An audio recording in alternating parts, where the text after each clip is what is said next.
Piles basically जो आम आदमी बोलते हैं बवासीर या मस्से बोलते हैं, ये लैटिन की रस्ते के पास जो नस होता है ये फूल जाते हैं, सूजन हो जाते हैं। पेशेंट को ब्लीडिंग होता है एंड इरिटेशन होता है, ठीक है, एंड डिस्कम्फर्ट होता है। खुजली भी होती है क्या वहाँ पर?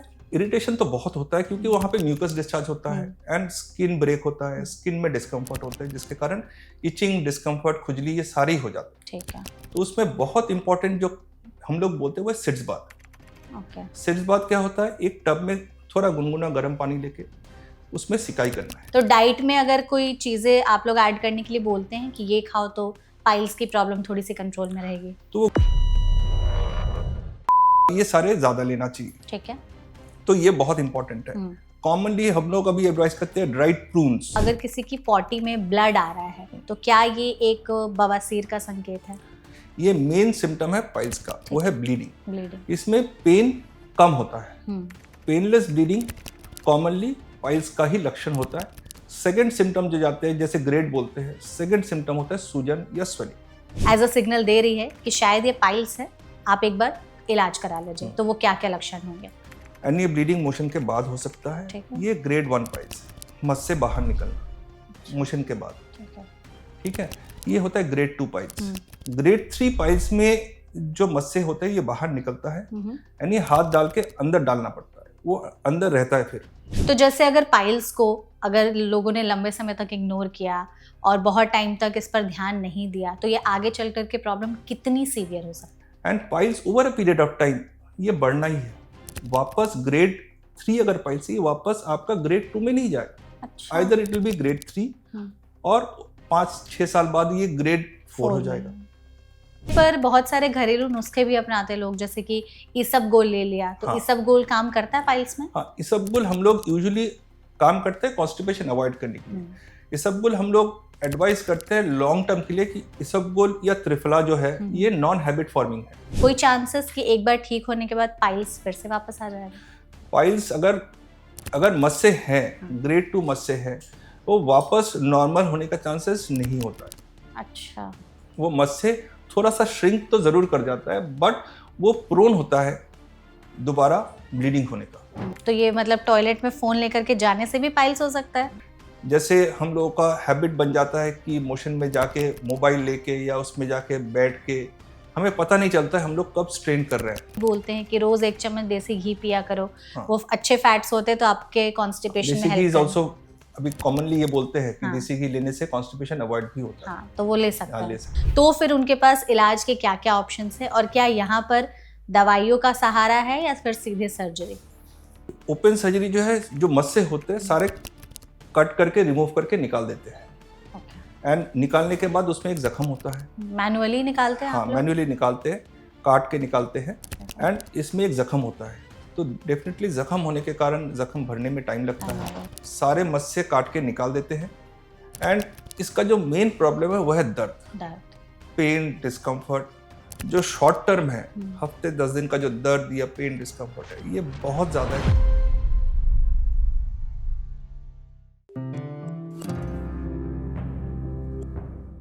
गलत खान पान, बैड टॉयलेट हैबिट्स और खराब लाइफस्टाइल की वजह से आज के समय में पाइल्स की प्रॉब्लम जो है वो काफी ज्यादा बढ़ गई है।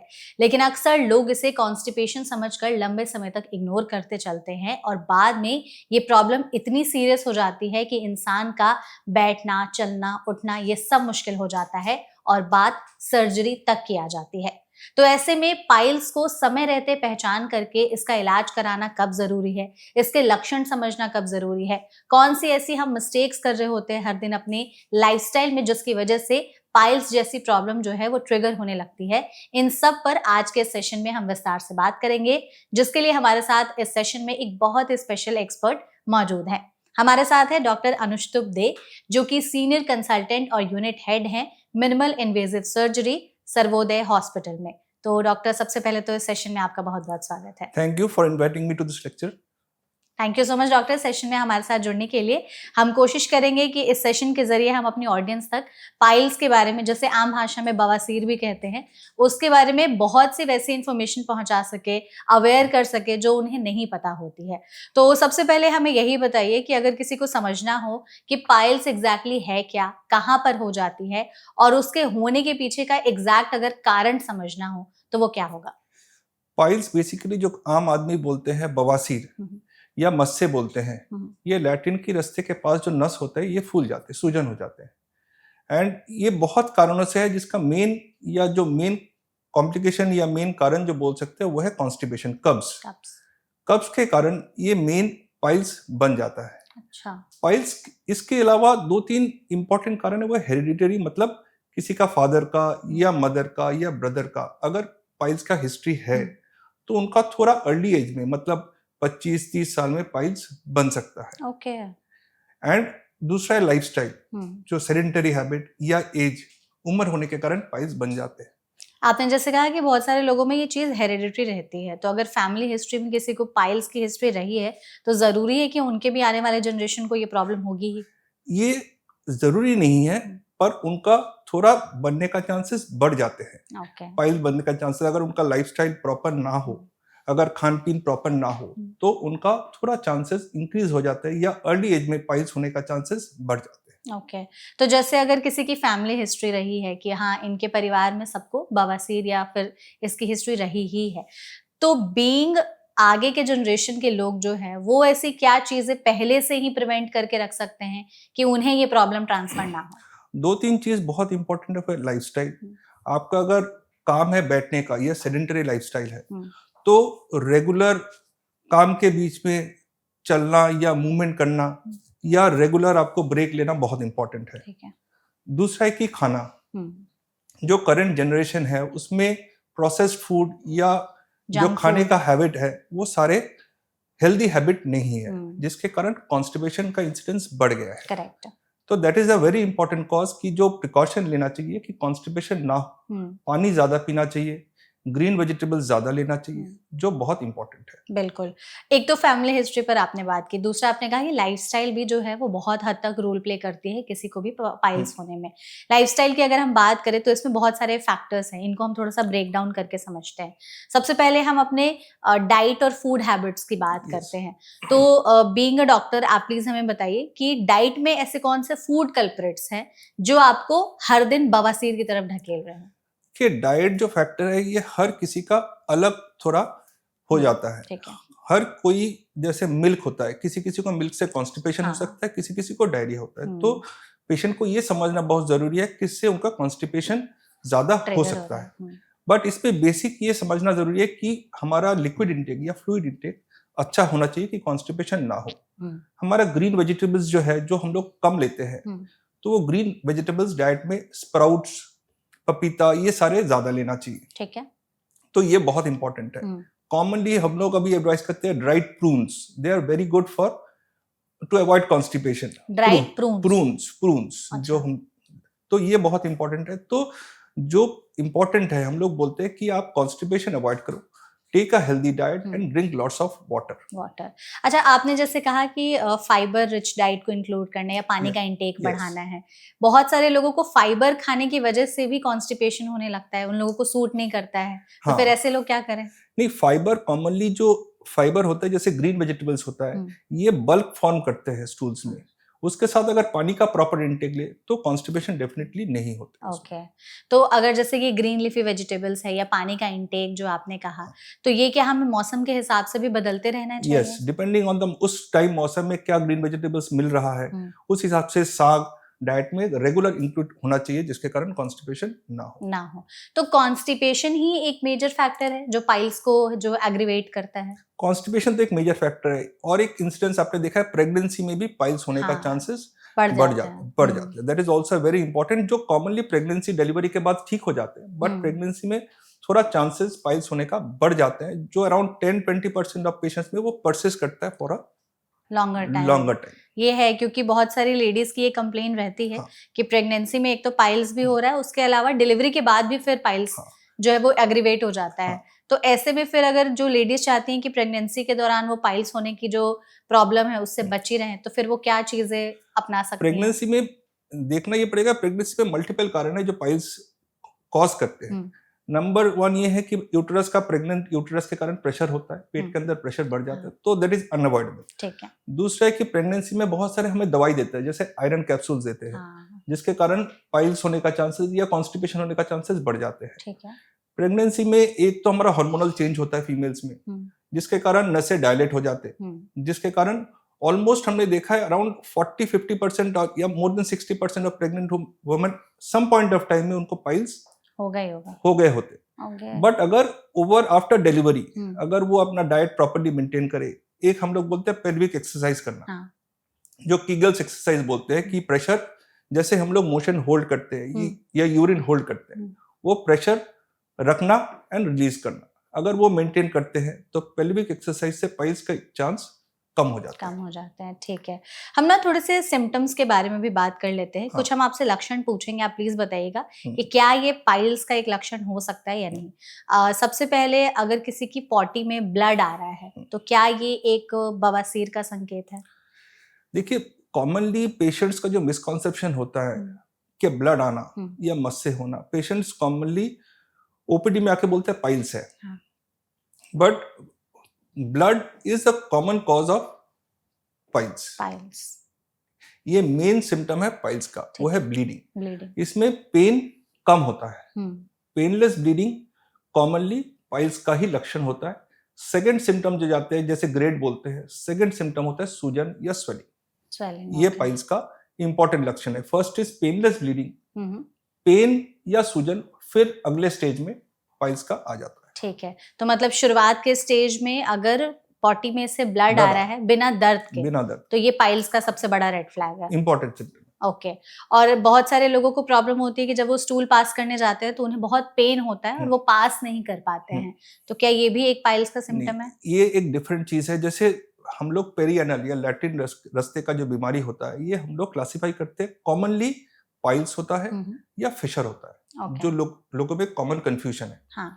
हमें ये समझना पड़ेगा पाइल्स मस्से का सूजन है, ठीक है। तो इसमें bleeding is the primary symptom, pain is the secondary symptom. जो फिशर होता है, ये लैट्रिन के रास्ते में जख्म होता है या कट जाते हैं। ओके। ये कॉमनली लैट्रिन के टाइम अगर हार्ड स्टूल होता है तो कट जाता है या छिल जाता है। अच्छा। तो इसमें प्राइमरी सिम्टम है पेन, एंड ये पेन मोशन के टाइम या मोशन के बाद बहुत सीवियर होता है। तो ये पाइल्स और फिशर दोनों अलग-अलग है। डिफरेंस करना बहुत जरूरी है कि दोनों का ट्रीटमेंट डिफरेंट है, दोनों को दोबारा बनने का चांसेस डिफरेंट है। करेक्ट, बिल्कुल। तो अगर जैसे हमें कुछ और 4-5 ऐसे लक्षण समझने हो कि आपकी बॉडी एज अ सिग्नल दे रही है कि शायद ये पाइल्स है, आप एक बार इलाज करा लीजिए, तो वो क्या क्या लक्षण होंगे? प्राइमरी जैसे ग्रेड्स बताए, फर्स्ट ग्रेड होता है ब्लीडिंग, एंड ये ब्लीडिंग मोशन के बाद हो सकता है, ये ग्रेड 1 पाइल्स है। मोशन के बाद ड्रॉप्स ऑफ ब्लड आते हैं, ये ग्रेड 1 पाइल्स है। ठीक है। जो नेक्स्ट सिम्टम है वो है मस से बाहर निकलना मोशन के बाद, ठीक है। ये होता है ग्रेड 2 पाइल्स। ग्रेड 2 में मोशन के टाइम या मोशन के बाद मस से बाहर निकलते हैं और मोशन के बाद ये वापस अंदर चला जाता है, ये ग्रेड 2 पाइल्स है। ठीक है। ग्रेड 3 पाइल्स में जो मस्से होते हैं ये बाहर निकलता है, यानी हाथ डाल के अंदर डालना पड़ता है, वो अंदर रहता है फिर। अच्छा। ये ग्रेड 3 है। जो मस्से होते हैं ये बड़े हो जाते हैं काफी। कितने बड़े हो जाते होंगे फिर साइज में? करीब 2 to 3 सेंटीमीटर साइज बढ़ सकता है। ये मोशन के टाइम बाहर आ जाते हैं। अच्छा। अपने आप अंदर नहीं जाता है, यानी हाथ डाल के अंदर डालना पड़ता है, अंदर रह जाता है। ओके। ये ब्लीडिंग के साथ सूजन का ये 3rd ग्रेड का सिम्टम है। ठीक है। 4th ग्रेड में जाके मोशन अगर करना है या नहीं करना है, नॉर्मली वो बाहर ही रहता है। ये ऑलमोस्ट एक्सटीरियर या बहुत एक्सटर्नल पाइल्स के साथ बहुत बड़े मस्से हो गए जो अंदर नहीं जा रहा है, ये ग्रेड 4 पाइल्स है। ठीक है। तो मेन पाइल्स का सिम्टम है ब्लीडिंग, उसके साथ स्वेलिंग, एंड मे बी अगर बहुत बड़ा पाइल्स है तो पेन हो सकता है। पेन भी हो सकता है। स्टेजेस भी अलग अलग होते हैं पाइल्स के? Grade 1 to grade 4। तो ग्रेड 1 से लेकर के ग्रेड 4 जो आपने बताया, पाइल्स के अलग अलग स्टेज होते हैं, तो इसमें लक्षण आपने बताया। हाँ। तो इसमें फिर क्या पेशेंट की बॉडी में और भी कुछ अलग तरीके से ये प्रेजेंट करता है पाइल्स की? इसके अलावा जैसे जैसे ग्रेड बढ़ रहा है तो पाइल्स और भी खतरनाक होते जा रहा है? पाइल्स जैसे सीवियर हो जाता है उसमें पेशेंट का ओवरऑल कोई सिम्टम नहीं होता है, लेकिन ब्लीडिंग के कारण एनीमिया हो सकता है, खून की कमी हो सकता है। अच्छा, अगर इतनी ब्लीडिंग होने लगती है? किसी किसी में ब्लीडिंग बहुत ज्यादा होता है, अगर इग्नोर कर रहा है तो कभी कभी रेयरली पेशेंट एनीमिया के साथ आ सकते हैं। तो ब्लीडिंग या सिर्फ स्टूल पास करते टाइम होता है या ऐसे भी होते रहता है? इनिशियल ग्रेड में स्टूल पास करने के टाइम ही ब्लीडिंग होता है। और फिर अगर वो सीवियर हो जाए तो? सीवियर हो जाता है, कंटिन्यूअस ब्लीडिंग चल रहा है, कॉमनली लोग इग्नोर भी करते हैं, जिसके कारण एनीमिया हो सकता है। रेयरली होता है बट एनीमिया हो सकता है। तो ब्लीडिंग हो रहा होता है तो फिर तो स्पॉटिंग भी होती होगी? स्पॉटिंग है, मोशन के टाइम भी होता है और उसमें भी आ सकता है। अनयूजुअल टाइम पे भी हो सकता है। और कुछ ऐसे इमरजेंसी सिचुएशंस जब आपके पास पेशेंट इस कंडीशन में आता है कि अब बिल्कुल ही रहा नहीं जा रहा है? पेशेंट्स जब आते हैं ग्रेड 4 में आते हैं, इमरजेंसी अगर बहुत टाइम से इग्नोर किया है, बहुत बड़ा पाइल्स है, बाहर पड़ा हुआ है, तो उस टाइम पे रेयरली अराउंड 5% पेशेंट्स आ जाते हैं विद सीवियर इमरजेंसी में आ जाते हैं। डॉक्टर, आपको लगता है क्या कि अभी भी पाइल्स को लेकर के लोगों में हिचक काफी ज्यादा है कि वो शर्म के मारे ज्यादातर लोग अपनी प्रॉब्लम में किसी को बताते ही नहीं हैं? ये बहुत इंपॉर्टेंट सवाल आपने कहा है। इट इज वेरी कॉमन कि लोग इग्नोर करते हैं, नंबर 1, फैमिली को भी नहीं बोलते हैं, वेरी इंपॉर्टेंटली स्पाउस को भी नहीं बोलते हैं ऑफ द डिजीज। करेक्ट। तो जिसके कारण डॉक्टर में वेरी कॉमनली लेट पहुंचते हैं पेशेंट्स। बिल्कुल। तो मतलब ऐसा क्या हो जाता है, अगर ये प्रॉब्लम आपको इतना ज्यादा परेशान कर रही है तो बोलने में क्या हर्ज है? लोगों में पाइल्स को लेकर के इतना ही ज्यादा टैबू क्यों बना करके रखा गया, आपको क्या लगता है? ये कॉमनली हमारा जो कल्चर है, it has developed in the culture कि हम लोग जो लैट्रिन के रास्ते का जो बीमारी है वो हम लोग इग्नोर करते हैं, नंबर 1, एंड हम लोग ओपनली डिस्कस नहीं करते। बिल्कुल। इसलिए इट इज वेरी इंपॉर्टेंट कि हम लोग ये डिस्कस करें एंड लोगों तक ये बात पहुंचाए कि ये अगर सिम्टम स्टार्टिंग है तो हम लोग ये लॉन्ग टर्म के लिए सर्जरी कभी कभी अवॉइड भी कर सकते हैं अगर हम लोग अर्ली ये डिजीज पकड़े तो। और इसका लाइफस्टाइल जो भी मॉडिफिकेशन ये करे एंड ओवरऑल ये प्रिकॉशन ले। करेक्ट है। तो जैसे अगर पाइल्स को अगर लोगों ने लंबे समय तक इग्नोर किया और बहुत टाइम तक इस पर ध्यान नहीं दिया तो ये आगे चल करके प्रॉब्लम कितनी सीवियर हो सकती है? ये बहुत इंपॉर्टेंट है कि जैसे हमारा पेशेंट्स आते हैं हमारे पास maybe at the age of 50 या 60 ईयर ओल्ड, उसको हमने पाइल्स के लिए डायग्नोसिस किया, ठीक है, तो यूजुअली मेरा ये एडवाइस होता है कि आप ऐसा नहीं कि कल ही सर्जरी कराओ या within a week surgery कराओ। अगर पाइल्स डायग्नोसिस हो गया या ग्रेड 2 या ग्रेड 3 पाइल्स है, पेशेंट्स को ये समझना बहुत जरूरी है कि टाइम 10 साल बाद सर्जरी का चांसेस या सर्जरी का रिस्क बढ़ जाएगा। And piles over a period of time ये बढ़ना ही है। वापस ग्रेड 3 अगर पाइल्स है वापस आपका ग्रेड 2 में नहीं जाएगा। अच्छा। Either it will be grade 3 और 5-6 साल बाद ये ग्रेड 4 हो जाएगा। विथ टाइम 60 साल की उम्र में आपका डायबिटीज भी हो सकता है, बीपी भी हो सकता है, तो आपका सर्जरी का रिस्क ऑटोमेटिकली विथ टाइम बढ़ना ही बढ़ना है। तो जब आपके हाथ में टाइम है, मे बी 5-7 डेज टाइम है, तो टाइमली एज अ प्लान्ड आप सर्जरी करा लो। इलेक्टिव सर्जरी करा लेने में रिजल्ट्स बेटर है एंड रिकवरी भी बहुत जल्दी है। तो क्या हर ग्रेड में सर्जरी ही ट्रीटमेंट ऑप्शन है पाइल्स के लिए या फिर लाइफस्टाइल मॉडिफिकेशन से भी ठीक हो सकता है? नहीं, जो ग्रेड्स मैंने जैसे आपको बताया था, ग्रेड 1 या ग्रेड 2 में जो अर्ली मस से बाहर आ रहा है वापस जा रहा है, अर्ली ग्रेड 2 में भी हम लोग मेडिकल मैनेजमेंट ही करते हैं। ठीक है, दवाइयों से मैनेजमेंट करते हैं, लाइफस्टाइल मॉडिफिकेशन दवाइयों से मैनेज। अगर ग्रेड 2 ब्लीडिंग हो रहा है, मस से बाहर आ रहा है एंड मेडिकल मैनेजमेंट से ट्रीटमेंट नहीं हो रहा है एंड ग्रेड 3 एंड ग्रेड 4 यहाँ पे फिर सर्जरी का रोल आ जाता है। सर्जरी कहीं तो ग्रेड 1 या ग्रेड 2 में अगर कोई पेशेंट आपके पास पाइल्स की प्रॉब्लम लेकर के आया है तो जो आप लोग उन्हें दवाइयाँ देते हैं वो कितने समय तक चलती हैं? यूजुअली इसमें 3-4 मेडिकेशन है। जैसे कॉमनली पाइल्स का पेशेंट को ब्लीडिंग होता है एंड इरिटेशन होता है, ठीक है, एंड डिस्कम्फर्ट होता है। खुजली भी होती है क्या वहां पर? इरिटेशन तो बहुत होता है क्योंकि वहां पे म्यूकस डिस्चार्ज होता है एंड स्किन ब्रेक होता है, स्किन में डिस्कम्फर्ट होता है, जिसके कारण इचिंग, डिस्कम्फर्ट, खुजली ये सारे हो जाते हैं। ठीक है। तो उसमें बहुत इंपॉर्टेंट जो हम लोग बोलते हैं वो sitz bath. Okay. Sitz bath क्या होता है? एक टब में थोड़ा गुनगुना गर्म पानी लेके उसमें सिकाई करना है। अच्छा। उसमें वो areas, it keeps the area clean. कभी कभी मोशन करने के बाद जो लगा होता है पेशेंट साफ नहीं कर पाते। अगर सिट्स बाथ लेते हैं, it keeps the area clean, skin भी हेल्दी रख लेता है एंड हाइजीन भी हाँ मेंटेन। हाइजीन मेंटेन करते हैं एंड पेशेंट्स को डिस्कम्फर्ट, इरिटेशन ये सारे कम हो जाता है। ठीक है। सिट्स बात बहुत इंपॉर्टेंट है। उसके साथ लैक्सेटिव्स भी देते हैं, दवाइयाँ जो हैं। दवाइयाँ देते हैं कि मोशन ठीक से हो जाए। हम लोग जो कॉन्स्टिपेशन अवॉइड करने लैक्सेटिव्स देते हैं, इसमें जैसे कॉमनली हम लोग लैक्टिक फाइबर देते हैं, इसबगोल देते हैं, ठीक है। वो कॉमनली यूज होता है। एंड एसोसिएटेड विद दैट हम लोग कुछ मेडिकेशन देते हैं जो कॉमन टर्म में जो डायोस्मीन केमिकल होता है, वो भी एक प्लांट एक्सट्रैक्ट है। ओके। एंड उसमें जो नसों का जो वॉल होता है वो थोड़ा सा मजबूत हो जाता है। अच्छा। उसमें ब्लीडिंग का चांसेस थोड़ा कम हो जाता है। तो ये सारे मेडिकेशन यूज करते हैं। लोकल भी हम लोग कभी कभी एक लिग्नोकेन जेल होता है जो एनेस्थेटिक है, वो एंड स्टेरॉइड ऑइंटमेंट भी यूज करते हैं। वो जो स्किन को हेल्दी रख लेता है एंड डिस्कम्फर्ट, इरिटेशन ये सारे ओवरऑल कम कर देते हैं। तो ये क्या लगाने की दवाई होती है? लगाने की दवाई होते हैं जो लैट्रिन के रास्ते के पास में लगाते हैं। ठीक है। स्किन इरिटेशन, डिस्कम्फर्ट ये सारे थोड़ा कम कर देता है। ओके। तो ये दवाइयाँ और जो है जो मतलब हाँ। आप जैसे डाइट में बताएं, हाँ। तो डाइट में अगर कोई चीजें आप लोग ऐड करने के लिए बोलते हैं कि ये खाओ तो पाइल्स की प्रॉब्लम थोड़ी सी कंट्रोल में रहेगी? हाँ, वो डाइटरी मॉडिफिकेशन जैसे बोलते हैं कि पपीता लेना है या फाइबर लेना है कि कॉन्स्टिपेशन ना हो। इस टाइम पर बहुत सारे घरेलू नुस्खे भी अपनाते हैं लोग, जैसे कि इसबगोल ले लिया, तो हाँ। इसबगोल काम करता है पाइल्स में? हाँ, इसबगोल हम लोग यूजुअली काम करते हैं कॉन्स्टिपेशन अवॉइड करने के लिए। इसबगोल हम लोग एडवाइस करते हैं लॉन्ग टर्म के लिए कि इसबगोल या त्रिफला जो है ये नॉन हैबिट फॉर्मिंग है। हाँ। तो over a period of time अगर लेते हैं कि महीने 2 महीने ले लेते हैं तो it avoids constipation and maintenance के लिए बहुत अच्छा काम करता है इसबगोल या त्रिफला।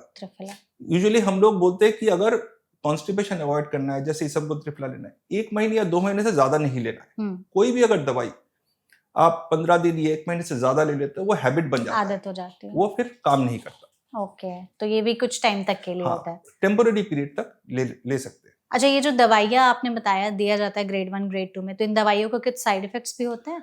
नहीं, जो लोकल ऑइंटमेंट है इसका कोई यूजुअल साइड इफेक्ट है नहीं। ठीक है। एंड खाने वाली जो दवाई खाने वाली दवाई उसमें भी कोई साइड इफेक्ट नहीं है। ऑलमोस्ट हम लोग 2 हफ्ते तक भी दे सकते हैं। तो यूजुअली फिर अगर ग्रेड 1 ग्रेड 2 में है तो कितने दिनों में ठीक हो जाएगा पाइल्स? इसमें अगर ग्रेड 1 या ग्रेड 2 हमें ब्लीडिंग ही कंट्रोल करना होता है, ब्लीडिंग ही मेन सिम्टम है। एंड यूजुअली अगर ब्लीडिंग बंद हो जाते हैं विद इन 2 हफ्ते के अंदर ब्लीडिंग यूजुअली बंद हो जाता है। तो उसके बाद हम लोग लैक्सेटिव जो है वो लंबा टाइम के लिए दे देते हैं कि कब्ज ना हो एंड वो रब ना हो, कि अगर रब हो जाएगा फिर दोबारा ब्लीडिंग होने का चांसेस बढ़ जाता है। तो फिर भी एक रफ आइडिया 2 महीने? 2 महीने तक कॉमनली दे देते हैं। ठीक है, 2 महीने। तो 2 महीने में ये प्रॉब्लम सही हो सकती है। ओके। तो इसमें ये भी है कि जैसे अगर 2 महीने तक प्रॉब्लम जो है वो आपने दवाइयाँ वगैरह दी, ठीक हो गई, कोई चांसेस कि एक बार ठीक होने के बाद पाइल्स फिर से वापस आ जाएगा? पाइल्स अगर मस्से हैं, ग्रेड 2 मस्से हैं, वो वापस नॉर्मल होने का चांसेस नहीं होता है। अच्छा। वो मस्से थोड़ा सा श्रिंक तो जरूर कर जाता है बट वो प्रोन होता है दोबारा ब्लीडिंग होने का। तो इसलिए जिनको पाइल्स ग्रेड 1 या ग्रेड 2 बना है उनको लाइफ लॉन्ग कॉन्स्टिपेशन या कब्ज का या स्ट्रेनिंग का अवॉइड करना बहुत जरूरी है।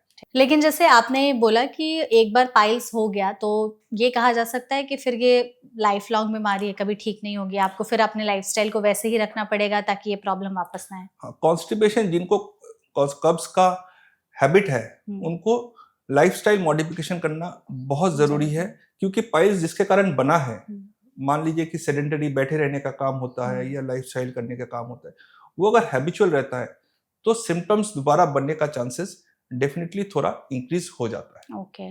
तो जैसे जिन लोगों के सिटिंग जॉब्स है, दिन भर बैठे रहने का काम है, या फिर ड्राइवर्स जो हैं जो कार चलाते रहते हैं बैठ करके, तो इन लोगों में क्या पाइल्स होने के चांसेस ज्यादा होते हैं? जो जिनका सिटिंग पोस्चर है, जैसे करंट जनरेशन जो बाहर एक्टिविटी बहुत कम कर रहा है, बहुत कम कर रहा है, जिनका सिटिंग जॉब है कंप्यूटर पे बैठे रहने का या फोन पे, उनका डेफिनेटली थोड़ा चांसेस बढ़ जाते हैं। ओके। उनको ये एडवाइस करते हैं कि आप घंटे 1.5 घंटे में थोड़ा सा रेगुलर ब्रेक लेके थोड़ा सा मूवमेंट या चलना फिरना चाहिए। ठीक है। जो सीटिंग पोस्चर है वो हम लोग हंचिंग या झुक के जो पोस्चर है वो अवॉइड करना चाहिए। Straight back posture, proper posture होना चाहिए। ठीक है। तीसरा ये कि एक्सरसाइज बोलते हैं पेल्विक फ्लोर एक्सरसाइज जो हम लोग करना चाहिए वो रेगुलर करना चाहिए कि पेल्विक मसल का स्ट्रेंथ हो, तो वो पाइल्स अवॉइड करने का बेटर चांसेस हो जाता है। अच्छा, अगर ऐसे भी लोग होते हैं जो बहुत टाइम तक अपने स्टूल को होल्ड करके रखे रहते हैं कि उन्हें मोशन पास करने की अर्ज होती है बट वो जाते नहीं हैं, तो ज्यादा देर तक अगर पॉटी रोक करके रख रहे हैं तो क्या ये भी पाइल्स को बढ़ावा दे सकता है? डेफिनेटली जो मोशन अगर पड़ा है वो चांसेस वो स्टूल एब्जॉर्ब हो जाते हैं, तो कॉमनली वो हार्ड स्टूल बन जाता है। तो उसके बाद स्ट्रेनिंग करने से प्रेशर होता है एंड ब्लीडिंग होने का चांसेस या पाइल्स होने का chances definitely over a period of time बढ़ ही जाता है। तो हमने जैसे ग्रेड 1, ग्रेड 2 की बात की, अब ग्रेड 3 पर आते हैं, उसके बाद ग्रेड 4 की भी बात करेंगे कि अगर इस स्टेज में कोई पाइल्स की प्रॉब्लम लेकर के आ रहा है तो फिर उनके पास इलाज के क्या-क्या ऑप्शंस हैं और क्या यहाँ पर दवाइयों का सहारा है या फिर सीधे सर्जरी? ग्रेड 3 या ग्रेड 4 हम लोग कॉमनली इकट्ठे एक साथ भी ले सकते हैं, क्योंकि ग्रेड 3 एंड ग्रेड 4 में सर्जरी ही इंडिकेशन है। इसमें मेडिकल मैनेजमेंट इतना ही हिस्सा है, अगर सर्जरी इमीडिएट नहीं कर सकते हैं, हमें टेम्पोररी हफ्ते 2 हफ्ते चाहिए कि पेशेंट का फिटनेस चाहिए सर्जरी के लिए, तो हम लोग मेडिकल मैनेजमेंट कर सकते हैं फॉर अ टेम्पोररी पीरियड, जब तक हमारा पेशेंट का फिटनेस ना मिले सर्जरी के लिए। ठीक है। But ultimately in such patients surgery ही इंडिकेटेड है and almost we have 3 surgery commonly हम लोग, या 3 प्रकार की सर्जरी हम लोग कॉमनली यूज करते हैं। कौन कौन सी सर्जरी होती है? इसमें सबसे इंपॉर्टेंट अगर मैं बोलूं, जैसे बना है पाइल्स का सर्जरी, ओपन सर्जरी जो काफी सालों से चल रहा है, 30-40 साल से हम लोग ओपन सर्जरी कर रहे हैं एंड ओपन सर्जरी का रिजल्ट अभी भी बहुत अच्छा है। ठीक है, बाकी सर्जरी के कंपैरिजन हाँ, काफी अच्छा है और हम लोग अभी करते भी है ओपन सर्जरी। ठीक है। नेक्स्ट है स्टेपलर सर्जरी, जिसमें एक स्टेपलर का मशीन होता है, गोल सा मशीन होता है एंड वो स्टेपल से सारे मस्से निकाल भी देते हैं एंड वो स्टेपल से उसको, जैसे नॉर्मल स्टेपलर होता है वैसे स्टेपल करके निकाल भी देते हैं और स्टिच भी हो जाता है। ठीक है। एंड स्टेपलर सर्जरी करीब 15-20 साल हो गया है दैट वी आर डूइंग, हम लोग कर रहे हैं, रेगुलरली हो रहा है एंड उसका भी रिजल्ट्स बहुत अच्छा है। ठीक है। एंड इफ यू सी जो करंट है वो है लेजर सर्जरी। लेजर सर्जरी करीब 4-5 साल हुआ है जो लेजर सर्जरी चल रहा है, बहुत अच्छा है, पेन भी कम है compare to staple surgery and results are also, जो अभी रिजल्ट्स दिख रहा है, results are also very good. इन तीनों सर्जरी के प्रोसीजर को थोड़ा सा समझाइएगा। सबसे पहले बात करते हैं ओपन सर्जरी, कैसे होता है, किन पेशेंट्स में किया जाता है, कौन से लोग एलिजिबल हैं इसके लिए, और क्या ये बहुत ज्यादा पेनफुल सर्जरी होती है पाइल्स के लिए? देखिए, ओपन सर्जरी जो है, जो मस्से होते हैं सारे कट करके रिमूव करके निकाल देते हैं एंड निकालने के बाद उसमें एक जख्म होता है, मैनुअली निकालते हैं? हाँ, मैनुअली निकालते हैं, काट के निकालते हैं एंड इसमें एक जख्म होता है, तो डेफिनेटली जख्म होने के कारण जख्म भरने में टाइम लगता है।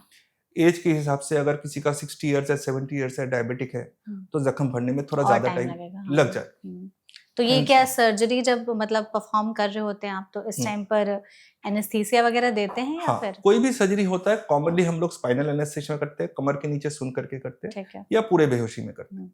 ये दोनों ही प्रोसेस है, क्योंकि मरीज का उम्र ज्यादा होता है तो पूरे बेहोशी का रिस्क थोड़ा बढ़ जाता है, तो हम लोग कॉमनली जो सर्जरी करते हैं वो है स्पाइनल सर्जरी या कमर के नीचे सुन करके एनेस्थीसिया में। ये सर्जरी, तीनों सर्जरी एनेस्थीसिया में ही किया जाता है। और ये ओपन सर्जरी कितने देर की होती है एग्जैक्टली? ओपन सर्जरी करीब आधे घंटे 40 मिनट की होते हैं, सारे मस्से काट के निकाल देते हैं एंड इसका जो मेन प्रॉब्लम है वो है दर्द, पेन, डिस्कम्फर्ट।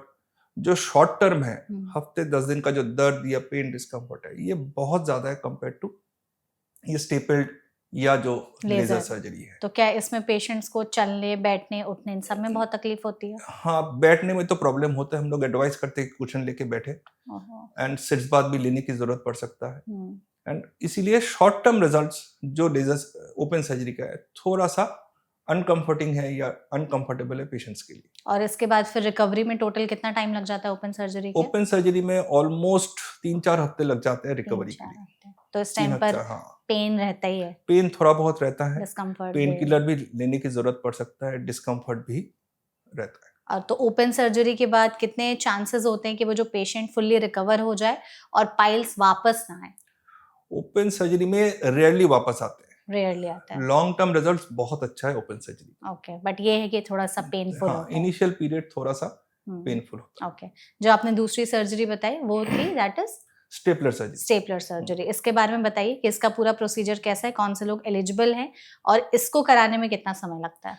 स्टेपलर सर्जरी जो ग्रेड 3 या ग्रेड 4 में करते हैं, उसमें एक सर्कुलर सा डिवाइस है, वो हम लोग अंदर डालते हैं, स्टिच करके पाइल्स का जो मस्से है वो स्टेपलर का जो कप है उसके अंदर ले लेते हैं। ठीक है। एंड ये कप जो उसके ऊपर फिटिंग होता है, इसमें सारे मस्से काट के निकाल भी देते हैं एंड स्टेपलर से वो सारे स्टिच भी हो जाते हैं, तो जिसके कारण कोई जख्म नहीं होता है पेशेंट्स को। एंड ये लैटिन के रास्ते के ऑलमोस्ट 3-4 सेंटीमीटर ऊपर होता है, तो वो हमारे लिए इनसेंसिटिव एरिया है, वहां पे हमारा सेंसेशन बहुत कम है। ठीक है।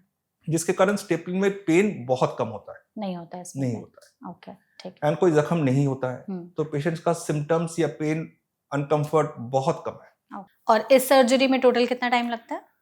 जो स्टेपलर सर्जरी करीब 40-45 मिनट लग जाता है। ये भी स्पाइनल एनेस्थीसिया में होता है। ठीक है। पेशेंट्स कॉमनली स्टेपलर सर्जरी के बाद हॉस्पिटल में अगले दिन ही डिस्चार्ज हो जाता है। और इसके रिकवरी में कितना टाइम लगता है फिर? अराउंड 5 to 7 डेज में पेशेंट्स तो अपना वर्क में भी ज्वाइन कर सकते हैं। ओके, तो इसमें भी कुछ ऐसा है कि किन चीजों का ध्यान रखना होता है, जैसे आपने ओपन सर्जरी का बताया था? ओपन जो पोस्ट ऑपरेटिव ऑपरेशन के बाद का जो प्रोसेस है वो सारे सर्जरी में लगभग सेम ही है। ओके। जो पेशेंट्स का पेन किलर है वो रिक्वायरमेंट डेफिनेटली होता ही है। हाँ, होता ही है, बट स्टेपलर सर्जरी में कम हो जाता है, थोड़ा सा उसमें पेन कम हो जाता है। तो इसमें भी क्या मैनुअली ही सर्जरी आप लोग परफॉर्म करते हैं या फिर किसी डिवाइस के थ्रू? वो डिवाइस के थ्रू ही सारे स्टेपल करके निकल जाते हैं। मैनुअल यूजुअली स्टेपलर में नहीं होता। ठीक है। और जो आपने लास्ट वाला बताया था दैट इज लेजर सर्जरी, वो लेटेस्ट एडवांस सर्जरी है, उसके बारे में थोड़ा सा बताइए। जो लेटेस्ट लेजर सर्जरी है वो एक लेजर फाइबर है। इट इज लाइक अ जैसे पेन का रिफिल होता है, ऐसे थिकनेस का एक लेजर फाइबर है। ठीक है। ये लेजर फाइबर छोटा सा होल से लैटिन के जो साइड का है ये अंदर इंसर्ट करते हैं टिल द पाइल्स मास, जो मास है पाइल्स का। ओके। एंड इसमें पाइल्स को लेजर जो फाइबर है इससे पाइल्स के अंदर का जो मास है वो जला देते हैं। अच्छा, वहीं जला देते हैं। ओके। एंड जलाने के बाद over a period of time immediately करीब अराउंड 70-80% श्रिंक करके छोटा हो जाता है। ओके। एंड क्योंकि जख्म छोटा है, कोई कट नहीं है, कोई जख्म नहीं है, तो पेन भी नहीं होता। पेन भी नहीं होता। ओके। और ये प्रोसीजर कितने देर का होता है ये प्रोसीजर? ये ऑलमोस्ट करीब आधे घंटे 40 मिनट का प्रोसीजर है। ओके, ये भी उतने देर का ही होता है? उतने देर का ही होता है। ठीक है। और इसमें क्या फिर बाकी इन दोनों सर्जरी के कंपैरिजन में पेन कम होता है और डिस्कम्फर्ट वगैरह जो है? लेजर सर्जरी का definitely pain compared to step open surgery definitely कम है। अगर स्टेपल से कंपैरिजन करें ऑलमोस्ट लगभग सेम ही है, और कितने देर के लिए थोड़ा सा कम है। तो पेशेंट फिर कितने देर के लिए हॉस्पिटल में रहते हैं इसमें? पेशेंट्स लेजर में भी अगले दिन ही घर चले जाते हैं एंड यूजुअली 7 से 10 दिन में काम पे भी ज्वाइन कर सकते हैं, रिकवर हो सकते हैं। इन तीनों में से सबसे फास्टेस्ट रिकवरी टाइम किसका है? फास्टेस्ट रिकवरी टाइम अगर बोले तो लेजर का है डेफिनेटली, जो करंट स्टडीज जो दिखा रहा है तो उसमें लेजर का ही रिकवरी टाइम है। इसमें जस्ट एक जो लेजर सर्जरी का हमारा जो डिसएडवांटेज या जो मैं पेशेंट्स को यूजुअली बोल देता हूँ वो ये है कि लेजर सर्जरी हम लोग 4 या 6 साल हुआ है लेजर सर्जरी यूज कर रहे हैं, तो हमें 10 साल का डाटा या 15 साल का डाटा हमारे पास लेजर सर्जरी का नहीं है। तो 10 साल बाद जैसे रेकरेंस हम लोग सोचते हैं, लेजर का क्या है नहीं है ये हमारे पास पता नहीं, क्योंकि ये अभी latest technology. But short term result जो 4 साल या 5 साल का रिजल्ट है वो बहुत अच्छा है। तो अगर किसी पेशेंट को एडवाइस करना होता है या फिर अगर सर्जरी के बारे में सोच रहे हैं कि पाइल्स हो गया है, तो आपके हिसाब से ओपन, स्टेपलर या लेजर, तीनों में से बेस्ट चॉइस कौन सी रहेगी? कॉमनली मैं पेशेंट्स को स्टेपलर या लेजर के इन दोनों के बीच में बोलता हूँ, एडवाइस कर देता हूँ। एंड अल्टीमेटली पेशेंट्स चूज करता है at the point of time करना क्या चाहिए। और open surgery is the last option, अगर आप उतना दर्द सह पाए तो ओपन सर्जरी लास्ट ऑप्शन है। एंड यूजुअली पेशेंट्स अभी ओपन सर्जरी प्रेफर भी नहीं करते, वो थोड़ा सा ऑकवर्ड भी होता है, पेन भी बहुत ज्यादा है, तो प्रेफरेबल भी ओपन सर्जरी नहीं है। लेकिन आपने जैसे कहा कि लेकिन रिजल्ट्स अभी भी ओपन सर्जरी के ज्यादा है, but long term almost similar है तीनों सर्जरी का। ठीक है। अच्छा, अगर डॉक्टर कोई चाहता है कि सर्जरी अवॉइड हो जाए पाइल्स में, तो आप कुछ ऐसे टिप्स या एडवाइस उन्हें दे सकते हैं कि अगर आप सर्जरी से बचना चाहते हैं तो पाइल्स की प्रॉब्लम दिखाई दे रही है तो किन चीजों का ध्यान रखें पहले, या अलर्ट हो जाए वो पाइल्स का अगर ब्लीडिंग हो रहा है तो 2 ही चीज ध्यान रखना है, वो है लाइफस्टाइल मॉडिफिकेशन एंड डाइट।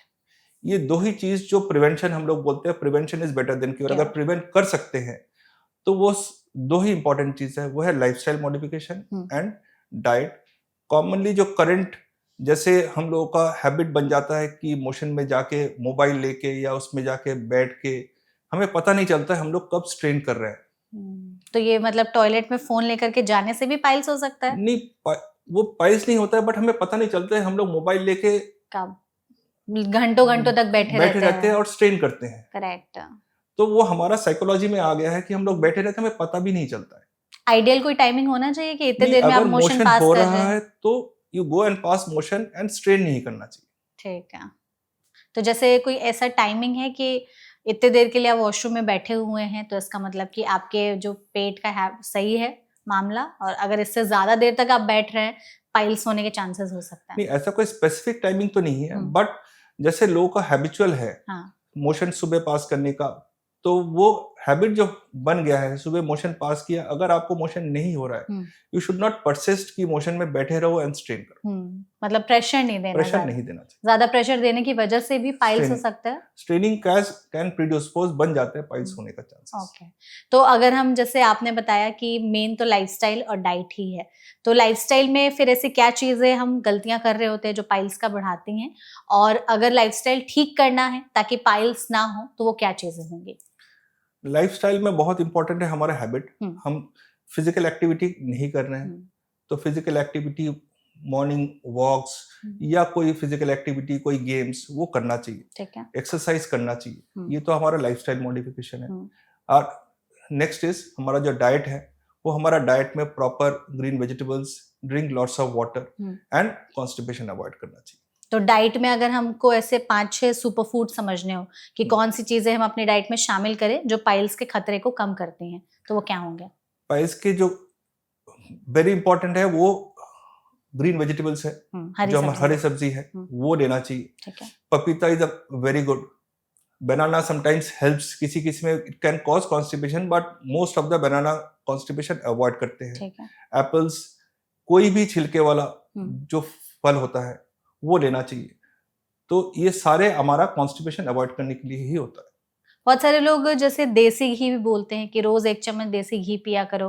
हाँ। वो अच्छे फैट्स होते हैं तो आपके कॉन्स्टिपेशन में हेल्प देसी घी इज आल्सो, अभी कॉमनली ये बोलते हैं कि देसी घी लेने से कॉन्स्टिपेशन अवॉइड भी होता है। हाँ, तो वो ले सकते हैं। ले सकते। ओके। और कौन सी ऐसी चीजें जो डाइट में एकदम स्ट्रिक्टली अवॉइड करनी चाहिए जो पाइल्स के खतरे को और बढ़ाती है?